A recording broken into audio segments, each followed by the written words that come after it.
So, Adya, I wanted to ask you, the darkness poem. Yeah. And I totally agree with the darkness being out there, being the place that we need to go, that what we need to experience.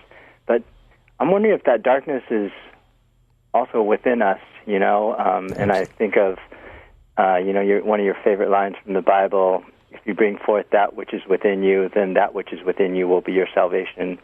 If you do not bring forth that which is within you, then that which is within you will destroy you. Mm-hmm. And so I'm wondering if that darkness is actually within us. And related to that, if that, what you call the descending grace, redemptive love, if that redemptive love is also actually within us underneath this story of a wounded self, of an unworthy self. Of course.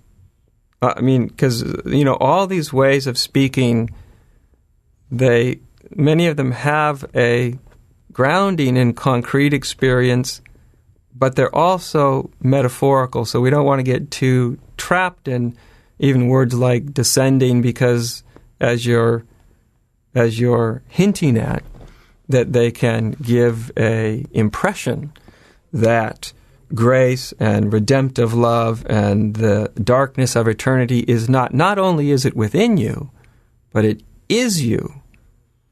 So and so even though on one level, when we talk about it, to talk about something that may happen in the sense that it descends into you, that can happen, but that descending into you actually shows you what is and always was there. So we've got to hold all these descriptions with a certain amount of lightness and ease and of course, because everything that I'm talking about, as I said, it's not only, it's in you, it's there, it's presently available. Because it's reality, it has to be presently available. It has to be present whether one recognizes it or not. It's there, and it's not only within us, that it comprises the very substance of our being as well. Yeah, and so I'm just echoing off something you've told another caller. So then that faith and that love we have for that darkness and that tending is kind of like a tending to ourselves and a love for ourselves and a faith in ourselves. Yes, it's like tending for the soul, remaining vigilant to the soul, to yourself, to whatever way that you want to word that speaks to you the most. Absolutely, it's tending to what is, to what really, really is there underneath, and even in the midst, if we have the eyes to see it, all the distraction, the narrative, and recognizing that, realizing that is actually what finally begins to break down the old familiar narrative that causes so much pain. Just recognizing that there is this reality all around us, all within us, all about us, even penetrating in between the lines of our current narrative. It's there also. It's everywhere. Yeah. Absolutely. Yeah. That makes it seem a lot more accessible. It's absolutely accessible. Yeah. It has to be accessible. The truth, by the very definition of something being the truth of our being, if it's the truth of our being, it has to be accessible, doesn't it? Yeah. It doesn't make any sense for the truth of me to be hidden somewhere in some corner or in somebody else's hand, some guru, somebody else other than me has it, somebody can give it to me. None of that makes sense as we begin to realize that this is only and always about what we are essentially are and what we all share in common. It's about allowing it to reveal itself, to present itself to us. And that's what I mean by, how we sort of tend to that, how we remain faithful, in those small ways, Small. So often people are looking for the big ways. The little moments, the small ways. Any moment. What? It's like I wrote in The Way of Liberation, the book that I wrote and gave away thousands of copies. What do we value? It was the very first of the foundations. At any moment,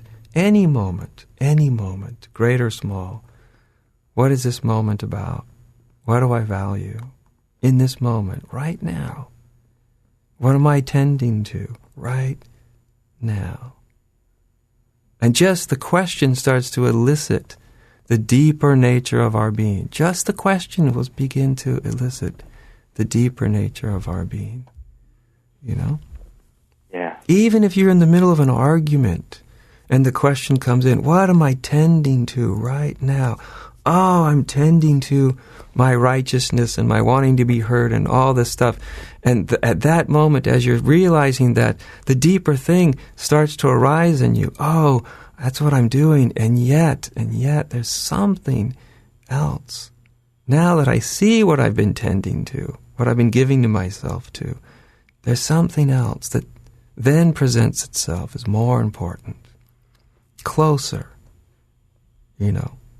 Yeah. And we ask again, with no judgment, no condemnation, just the next opportunity. Is that what I want to be? Is that what I want to embody? What's the most important thing right now? Right now. What is it? What is it? And it just elicits it. It literally just calls it forth. All you got to do is start to ask the questions. And not answer them in your mind, You just see what it elicits, calls it forth right out of you. Yeah. There's like a infinite forgiveness there, because even if you, like you said, you're in an argument and you're tending to not the darkness, not the self, the capital S self, but it's still forgiving you. Say, no, I'm still here. Right. The self never condemns you. Yeah. It never does. It just presents a brand new opportunity. Like, okay, that's what you were worshiping in that moment. Okay, what about now? I mean, the forgiveness is so instantaneous and complete. When you feel it, that all it ever is asking. Okay, now what? It doesn't even. There's not even a moment of having to forgive. It's just it's done. It's okay, now that you've asked the question, that's what you did attend to. What are you attending to now? And I've heard so many stories that people have told me of doing just this, and they're just getting into some heated, thing that's happening, and they get into it, and this question just arises. What am I tending to? What am I really wanting here? What's important? And just the question arises, and all of a sudden it kind of stops them.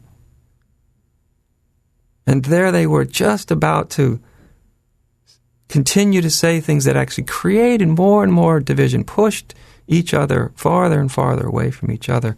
And with just the question, they realized, no, that's not really true. That's not what I want. And then some other way of being starts to arise that often feels more vulnerable, more intimate, but also feels infinitely more real, infinitely more important. Yeah. And it's all forgiven, just like that. Thanks for calling. Thank you so much. You're welcome. Okay, bye-bye.